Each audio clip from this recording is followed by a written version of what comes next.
بسم اللہ الرحمن الرحیم الحمدللہ رب العالمین وصلی اللہ علی محمد وآلہ الطاہرین۔ موضوع گفتگو تیمم جو غسل کے بدلے کیا جائے یا وضو کے بدلے کیا جائے وہ کن چیزوں سے باطل ہوتا ہے؟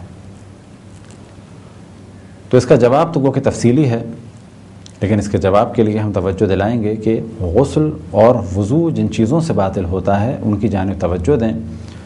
اب اگر آپ نے ان چیزوں کی جانب توجہ دے دی تو ہمارا جواب یہ ہوگا کہ غسل کے بدلے تیمم باطل ہو جائے گا ہر اس چیز سے کہ جس سے غسل باطل ہوتا ہے، اور وضو کے بدلے تیمم باطل ہو جائے گا ہر اس چیز سے کہ جس سے وضو باطل ہوتا ہے۔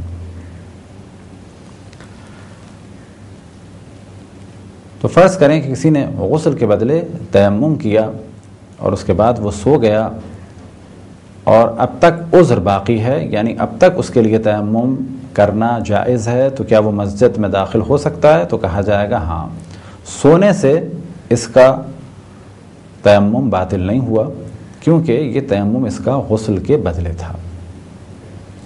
یہ تھی مختصر سی گفتگو کن چیزوں سے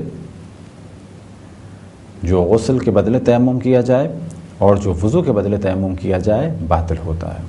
وصلی اللہ علی محمد وآلہ الطاہرین۔